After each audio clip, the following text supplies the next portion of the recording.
Hello, welcome back to my investment talks series, talking about personal investments and passive investments, if you like. My names are Joseph Areu. I am an investment advisor based in Kampala, Uganda, but advising clients in the East Africa region. Many of you will agree with me that we all want our money to work for us. We all would love to see our money growing. However, for some reason, we always find a reason that makes it difficult for us to invest.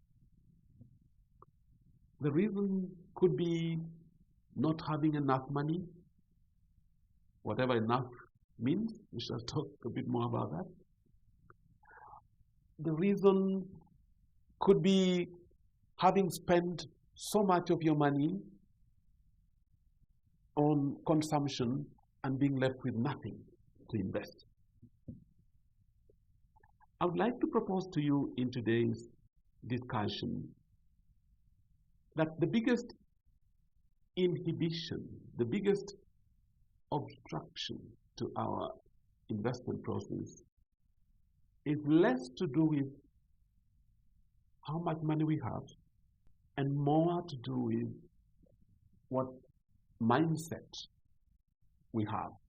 In other words, what we need first and foremost is a change in mindset. And I would like to propose to you two changes in mindset that we need to effect. Firstly, many of us believe that we can only invest money that remains after we have consumed. So, for your salary, your first budget is, what do I need to buy for my day-to-day life? A car here, I need to pay school fees, and that's all great. And then, and only then, after that, do we invest if anything remains. I would like to propose to you today that we need to tweak that mindset and invest first before we consume. So we should strive to have an investment budget. And it doesn't matter how small it is. It could be 10%. It could be 5% of your monthly income. First, commit that. And then only consume what remains after you've committed that investment. The second mindset change that I would like to propose to you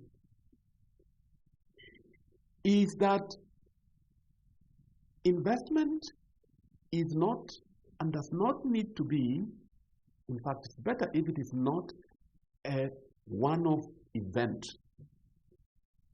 What do I mean here?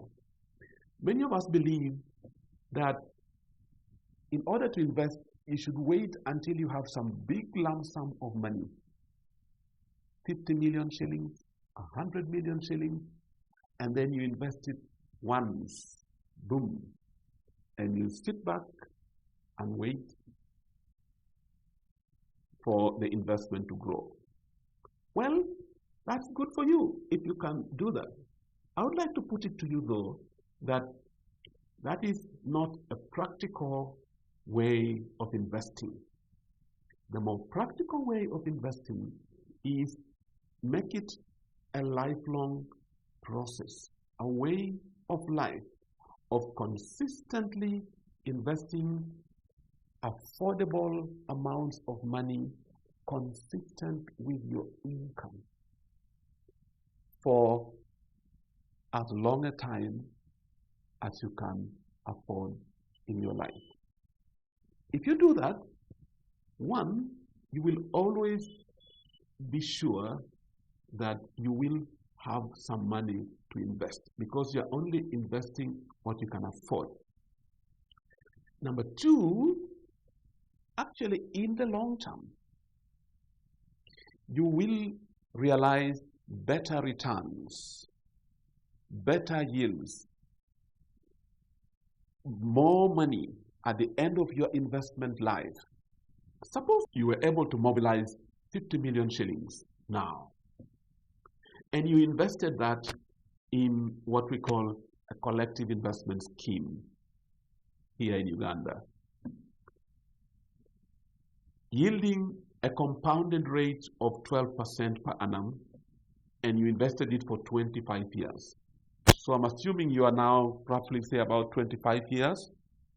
So you invest that money and leave it until you're 50, about to retire. You will, at the time of your retirement, be having about 850 million shillings in your investment account. That's great, isn't it?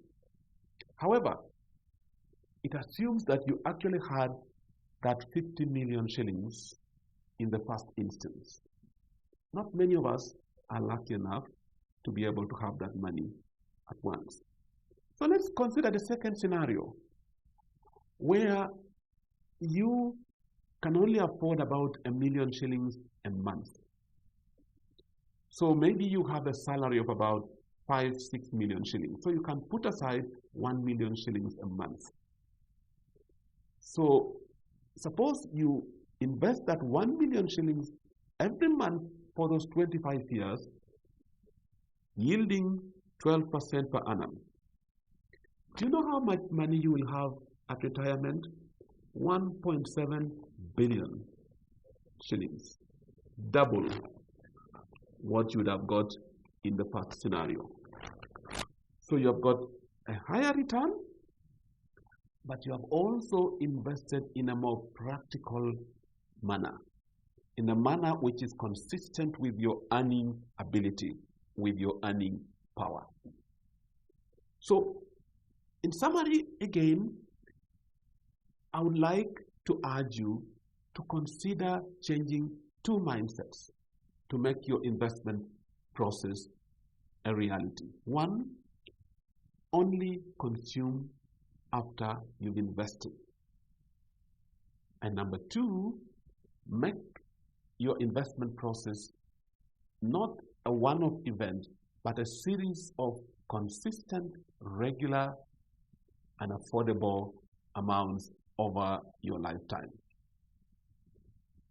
If you want to get details about this, I invite you to follow me on this channel. Thank you.